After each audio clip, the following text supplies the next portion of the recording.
kita dengar apa yang akan diucapkan oleh orang ini. Sopo jeneng iki? Abdul Jabbar ya, Lutfi Abdul Jabbar. Coba dengar ini tentang Salafi Wahabi. Ini diarani Wahabi mesti mau ngakunya mesti Salafi, karena nama Salafi itu merujuk pada pemahaman para sahabat. Sahabat yang mana yang nggak disebutkan juga, seolah-olah hanya mereka yang merujuk, yang lain tidak. Coba ya, ini contoh kalimatnya seperti ini. Apa benar manhaj salaf memecah belah umat? Betul. Yang benar betul. Mecah belah antara syirik dan tauhid, antara hak dan batil, antara bid'ah dan sunnah, antara khurafat, dongeng dan hak. Macam antara syirik dan tauhid.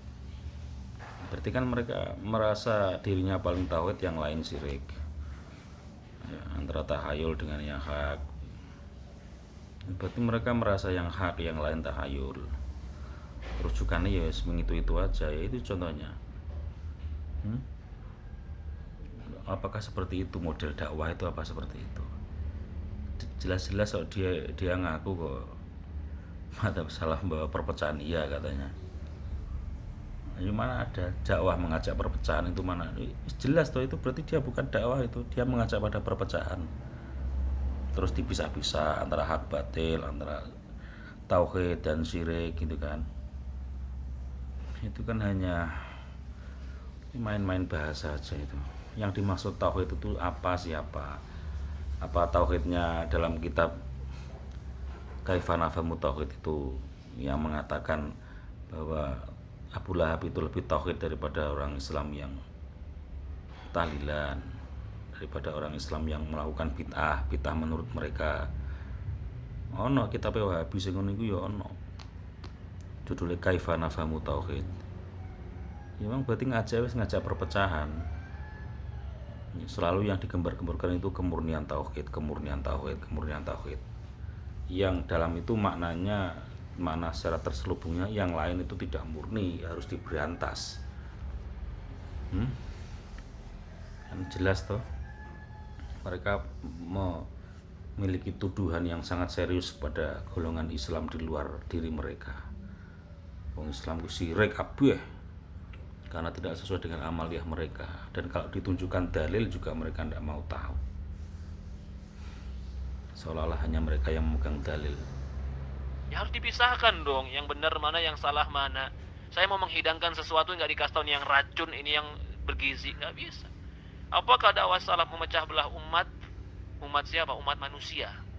Kalau dakwah salaf memecah Islam, tidak. Islam tidak terpecah. Islam itu satu, Al-Quran satu, Nabi satu, pemahaman para sahabat. Nah itu Al-Quran satu. Ya memang Al-Quran satu, Nabi-nya satu, Nabi Muhammad. Terus pemahaman satu lah, itu yang fatalnya di situ. Pemahaman satu. Jarak antara Nabi Muhammad dengan kita 1400 tahun. Pemahamannya cuma satu. Pemahaman ini siapa maksudmu? Pemahaman satu itu pemahamannya siapa? Umat Islam jumlahnya lebih dari 1 miliar ya, ada 2 miliaran apa ya. Kok pemahamannya cuma satu itu dirimu sendiri apa gimana? Maksudmu gimana? Pemahaman para sahabat loh. Pernah ketemu sahabat kapan? Pernah ketemu Umar bin Khattab kapan? Pernah ketemu Ali bin Abi Thalib kapan? Kok mengaku Anda yang paling memahami para sahabat itu kapan?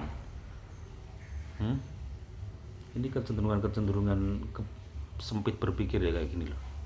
Sempit, dangkal, akhirnya membawa permusuhan.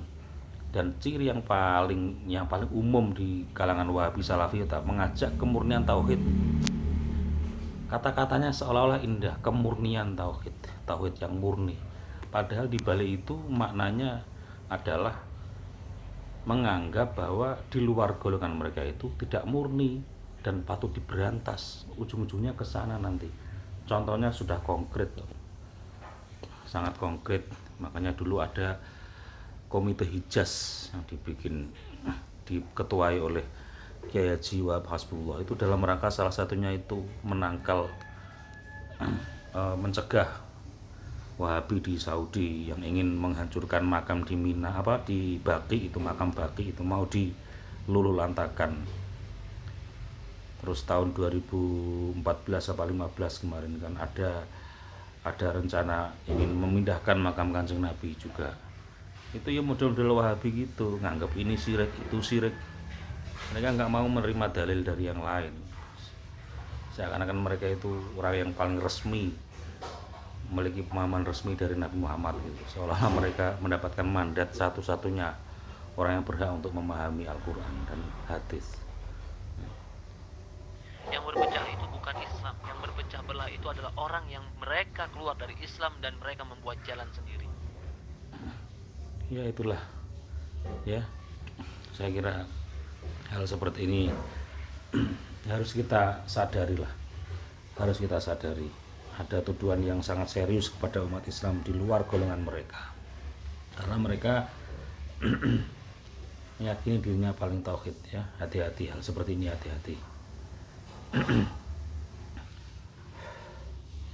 Yang harus kita ingat adalah laqad ja'akum rasulun min anfusikum azizun 'alaihi ma anittum harisun 'alaikum bil mu'minina raufur rahim. Coba ini ayat ini untuk menggambarkan bagaimana sifat Nabi kepada orang mukmin itu bagaimana. Penuh kasih sayang, berat hatinya melihat penderitaan orang mukmin. Tidak suka membid'ah-bid'ahkan, karena membid'ahkan itu menjerumuskan. Mereka bicara khilaf kepada orang awam, bicara adu dalil, adu argumen di kalangan orang awam, disebarkan.